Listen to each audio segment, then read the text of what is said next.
Nah ya, jadi gue ngomongin itu gara-gara gue keinget SMP sama SMA gitu pelajaran sejarah. Guru gue tuh ngomong gitu, Indonesia sama Jepang tuh sama-sama mulai dari nol. Situ kan ya, setelah perang dunia selesai gitu, Indonesia Indonesia merdeka, Jepangnya kena bom atom gitu, mulai dari nol juga sama-sama gitu kan. Cuman Indonesia ini kagak maju, sementara Jepang negaranya maju banget gitu. Itu yang diomongin sama guru gua dulu, yang gue inget. Cuman gimana ya, gua kan hobi gue nih baca sejarah nih ya, anjing. Terus sama gue main Hoi 4 gitu, jadi ya ngerti-ngerti dikit lah mengenai kenapa Indonesia kagak maju gitu sementara Jepangnya maju. Kayak gini loh, Jepang tuh adidaya gitu, sebelum perang pun mereka udah adidaya gitu, mereka punya armada gede, bisa nguasain setengah, kali nggak lebih dari setengah dari Asia. Terus juga ya tentaranya banyak segala macam, punya pabriknya juga banyak, mesinnya juga banyak gitu, punya ahli-ahli mesin juga banyak gitu. Sama juga pemerintahan tuh udah ada sistem kaisar, udah ada perdana menterinya segala macam, itu udah siap mereka semua untuk mulai negara dari yang nggak dari nol juga sih, maksudnya mulai dari mulai mulai ulang lah gitu, dari sebuah kehancuran kan, dari perang. Beda ya sama Indonesia gitu.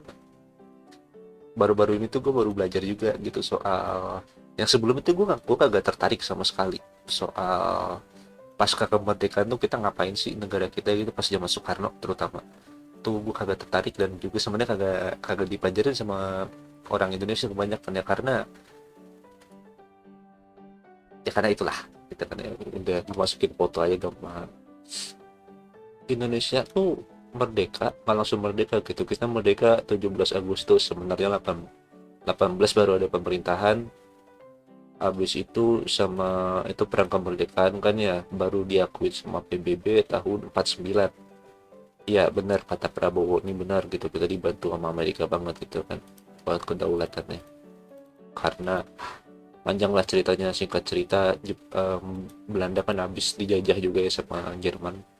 Amerika ngasih duit, tapi duitnya sama malah dipakai yang harusnya buat nggak benerin Belanda gitu, perbaikan negaranya, malah dipakai buat ngambil kembali gitu koloni yang merdeka kayak Indonesia gitu kan. Makanya Amerika nggak suka, ya udah Amerika ngebantuin kita buat merdekain aja sekalian gitu kan. Indonesia tuh nggak langsung merdeka gitu kan, juga banyak nih langsung aja. Sebenarnya gue lebih banyak ngomongin tentang Soekarno sih, yang gue suka dari dia gitu. Indonesia tuh merdeka bener gitu, maksudnya yang ada di buku PKN atau ada yang ada di buku sejarahnya Indonesia, itu Indonesia tuh beragam gitu. Kita bisa bersatu karena seperjuangan, iya benar gitu. Cuman yang nggak ini adalah soal ideologi gitu. Ideologi Indonesia tuh dulu ada tiga besar kan ya, dari nasakomnya Soekarno tuh ya memang dari itu, nasionalis, komunis, sama agama gitu. Dari tiga itu, tiga ini yang harusnya semuanya saling berantem, tapi Soekarno bisa nyatuin gitu. Mungkin lu banyak di sini yang apa ya, kayak sejarah-sejarah di medsos gitu, zaman Soekarno itu banyak kelaparan. Nah itu juga banyak sumber juga, maksudnya banyak banyak alasan dari kenapa zaman Soekarno itu pada kelaparan. Nggak sekedar kelaparan dah itu doang, nggak karena Soekarno goblok, nggak karena gini, em, pemberontakan tuh banyak. Indonesia merdeka, pemberontakan banyak banyak banyak yang nggak mau masuk ke wilayahnya Indonesia secara keseluruhan gitu, kayak misalkan Maluku, Papua masih nantian ceritanya, tapi banyak lah kayak misalkan pemberontakan kayak misalkan Permesta, DITI, dan semacamnya gitu, ada banyak lah, maksudnya bisa lu baca sendiri gitu, pemberontakan di Indonesia itu banyak gitu. Nah cuman pemberontakan tuh nggak cuman sampai situ doang gitu, urusannya Soekarno tuh nggak cuman urusan pemberontakan. Yang jadi masalah paling besar tuh sebenarnya pas Permesta terutama gitu kan. Indonesia tuh tadi Indonesia tuh tadinya tuh nggak terlalu komunis gitu, sebenarnya bisa dilihat dari ya kebijakan-kebijakan dari Soekarno lah. Kebijakan Soekarno tuh baru quote radikal setelah kejadian Permesta. Kenapa di Permesta? Soalnya permasalahan pemberontak gitu kan ya. Sebenarnya nggak pemberontak juga, mereka tuh lebih setuju sama sistemnya. Setahu gue ya, mereka lebih setuju sama sistemnya kata gitu federal. Karena mereka merasa diabaikan dan dari orang pusat gitu kan ya. Makanya mereka melakukan pemberontakan meminta buat reformasi, sebenarnya reformasi dari kesatuan jadi negara federal kalau nggak salah ya. Nah, permasalahannya di sini adalah Indonesia itu tadinya itu dekat sama Amerika, dekat banget sama Amerika. Nah, permasalahannya di sini adalah si Amerika ngebantuin Permesta gitu. Sebenarnya Indonesia sendiri dari sisi ABRI itu udah tahu kalau Amerika ini ada sesuatu nih di balik Amerika dan Permesta gitu. Cuman Soekarno nggak berani ngomong karena kondisi diplomatiknya itu lagi bagus. Kondisi diplomatik Indonesia sama Amerika lagi bagus ya. Kalau kayak gimana ya, kayak misalkan lu temenan sama orang terus tiba-tiba lu curiga sama dia kan, lu curiga sama dia terus lu ngomong gitu ke dia, lu minin gue ya gitu kan, bisa-bisa berantem kalau misalkan ternyata enggak. Ya udahlah, dibiarin sama Soekarno sampai akhirnya pesawatnya ketembak jatuh nih. Jadi di Amerikanya ini ngebantuin buat ngebom ngebom Indonesia lah, maksudnya ngebantuin Permesta pakai pesawat sama senjata dan segala macem, ngebom satu pesawat kejatuh, satu pesawat Amerika jatuh, ketangkep belakang pilotnya, ketahuan orang CIA gitu, orang Amerika. Perang, kapal kita tenggelam segala macam. Nah, sebelumnya ini kapal-kapal perang kita itu masih dari bekas Belanda atau beli dari Inggris gitu, pesawat bekas perang dunia 2, kapal-kapal bekas perang dunia 2, pesawatnya bekas perang dunia 2 juga sih ya, dari Amerika gitu kan beli. Semenjak itu Indonesia langsung beli peralatan baru semua dari Rusia, dari Soviet, peralatan paling baru pada masanya itu. Yang jelas itu nggak murah, itu mahal banget. Dan itu kenapa ada inflasi segala macam, menurut gue itu kenapa ada inflasi, kenapa orang pada kelaparan ya, karena Indonesia nih ngelihat itu, maksudnya ada Vietnam di sebelah tuh kejadian lagi diacak-acak sama Amerika kan, intervensi segala macam, ya kita nggak mau dong kayak gitu dong. Soalnya Amerika udah ngelakuin itu, pasti mereka bakal, kalau udah ketahuan kayak urusan Permesta ini, yang mereka pasti mau lebih dong, bakal dieskalasi sama Amerika karena udah ketahuan. Ya udahlah, langsung aja kita bablasin aja gitu intervensinya kita. Ya udah, semenjak itu ya kita mulai jadi ideologi anti neokolonialismenya Soekarno tuh, jadi anti antek asing tuh kalau Soekarno dulu kan. Ya itu semenjak semenjak ya eh ah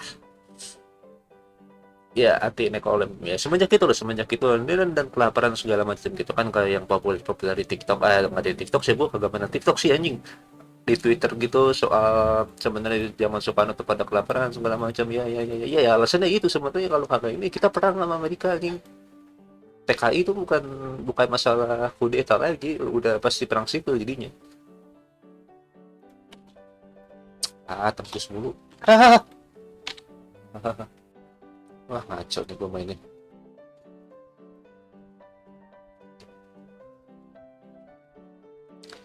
Nah, oke, tadi kita sebenarnya gue ngomongin apa sih? Oh iya, Jepang sama Indonesia gitu kan ya. Kenapa Indonesia nya kagak maju, Jepangnya maju gitu?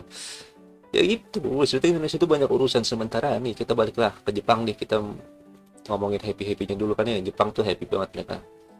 Mereka habis perang, yang dibom atom itu cuma dua kota. Ya mungkin lu bisa bilang Tokyo kebakaran habis gitu, maksudnya lebih ke kehancuran lebih parah daripada bom atom. Iya benar.